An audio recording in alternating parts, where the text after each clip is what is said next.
o que são essas dinâmicas de agência? Como que interage? Como que é todo esse rolê?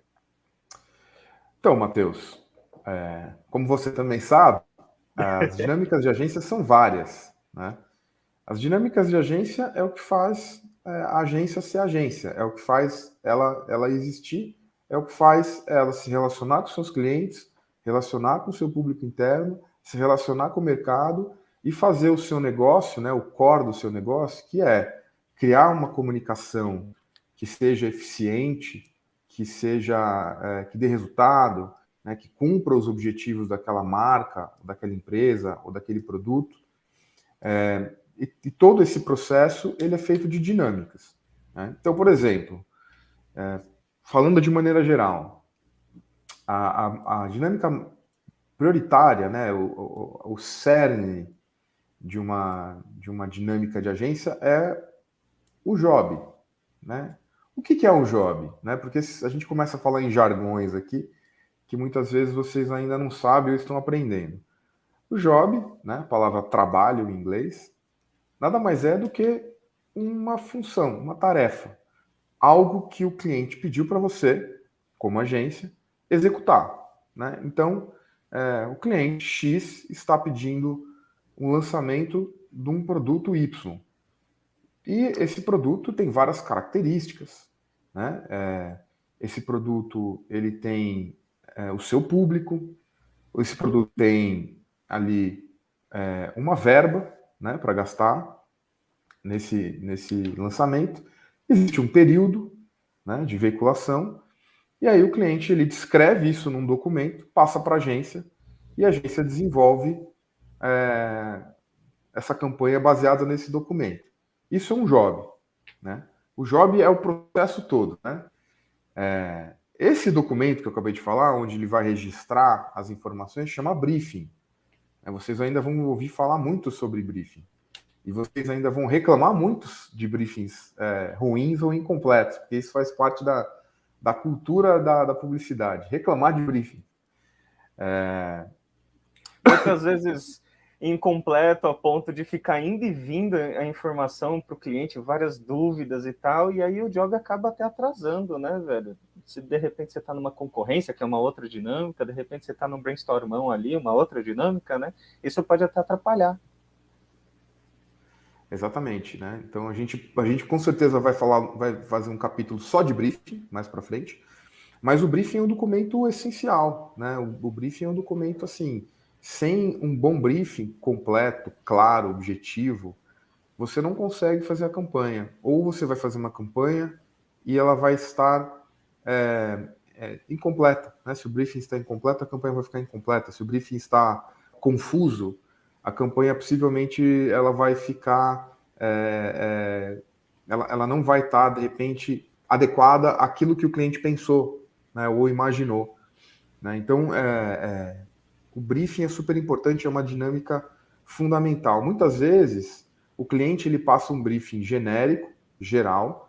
Às vezes o cliente passa um briefing ali numa reunião, falando, e aí da Muitas vezes alçada, num áudio de WhatsApp. muitas vezes num áudio de WhatsApp às 3 da manhã, né? Isso. E é função da agência, mais especificamente do atendimento, botar isso num documento, né? Botar isso num documento, todas essas ideias num documento. Existe padrão, né, de briefing, existe templates de briefing para você preencher ali as caixinhas, tal. E o mais adequado é o cliente validar esse briefing. Então, ele passou para você de boca, ou escreveu um e-mail, um WhatsApp, um áudio, você formata isso num documento e devolve para ele validar se o que eu entendi está correto, né? Porque muitas vezes o que a pessoa fala não é o que a outra pessoa entende, né? Esse é um problema básico de comunicação, aliás, muito curioso, porque a gente está falando de comunicação, de agência de comunicação, mas um dos principais problemas nas agências é a própria comunicação, por incrível que pareça.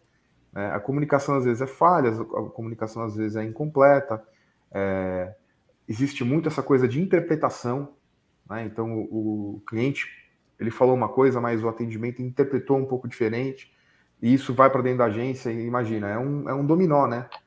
Então, se a pessoa entendeu errado, na primeira pecinha vai errado até o final, né? Então, esses alinhamentos iniciais aí de briefing, então esse processo, ele é super importante para que o job, né? O job é o processo todo, né? Do começo, do meio até o fim, é o job. O briefing é o documento inicial. Para que o job saia redondo, o briefing tem que ser impecável. Então, essa é a primeira dinâmica de agência. Queria ouvir um pouco do Matheus, assim, o ponto de vista dele sobre o briefing, ou problemas que ele já teve com o briefing, alguma coisa que ele lembra sobre briefing que ele gostaria de trazer aí como curiosidade ou afins.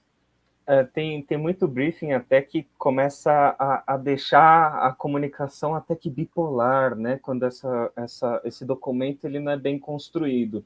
Eu sou muito a favor, né? Você comentou sobre os templates e tal, os layouts de briefing, mas eu sou muito a favor também do briefing que começa com a folha em branco, sem layout, sem nada, porque de repente você chega preparado para uma coisa e aí lá na reunião se transforma, esse negócio vira um outro.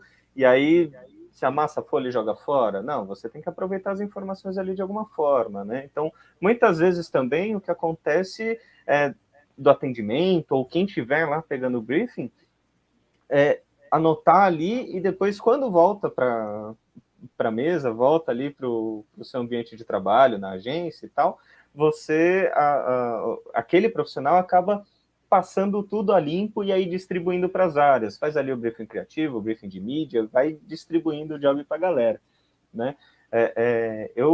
Bom, acho que todo mundo que trabalha na área, eu acho que já teve algum problema com briefing, não tem nem como dizer que não, né? Muitas vezes você começa a desenvolver alguma coisa a partir do briefing, quando chega ali, pelo menos para uma primeira reunião ali com o time todo, para alinhamento de todas as ideias, tudo que foi pensado, você vê que não estava bem no caminho certo, e não só você, mas muita gente tem até que refazer algumas coisas, ajustar muitas outras, e por aí vai, né? Mas acho que a folha em branco ela é uma ótima ferramenta para se exercitar, principalmente quando você está no começo, você não sabe muito bem ali que informação pedir, ou o que esperar de resposta do cliente, para você saber também o próximo passo.